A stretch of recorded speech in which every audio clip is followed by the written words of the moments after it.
Itatayo muna ang tore ng NGCP na tumagilid kasunod ng sunog sa paanan nito habang wala pa ang bagong toreng papalit dito. Nakatutok doon live si Marisol Abdurrahman. Marisol?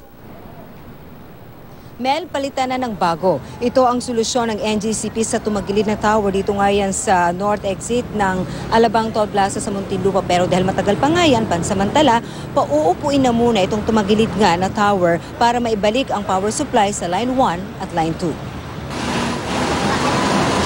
Non-stop ang pagsasaayos sa tumagilid na tower ng NGCP dito sa north exit ng Alabang Toll Plaza sa Muntinlupa. Bandang alas 6:30 ng umaga. Bahagyang iniangat ang tore gamit ang rural crane kung saan isinabit para hindi gumalaw.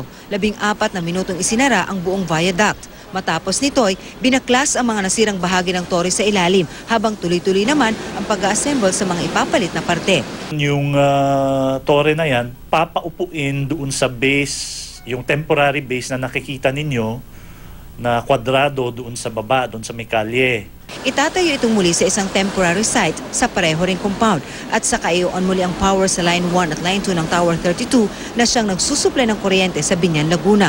Pero pansamantalang remedyo lang daw ito dahil ang talagang solusyon ay ang pagtatayo ng bagong tower sa old site. Yung lumang tore, yung natumbang tore, hindi na siya tama yung taas niya. At yung line to ground clearance ng linya ay bumaba.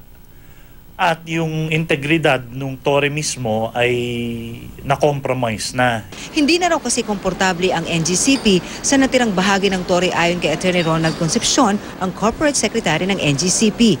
1980s pa raw ito na itayo. Ang lokal na pamahalaan naman, titiyakin na hindi na makakabalik pa sa lugar ang mga dating naninirahan sa ilalim mismo ng tower. Once na magkaroon ng assessment ito, they will give their recommendations to the mayor on the other probable support na maibibigay sa kanila. Tutulungan natin na magkaroon ng relokasyon.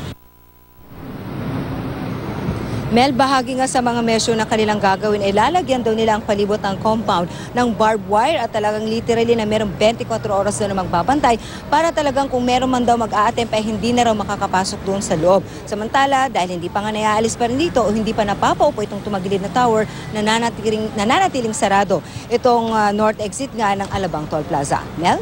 Maraming salamat sa iyo, Marisol Abdurrahman.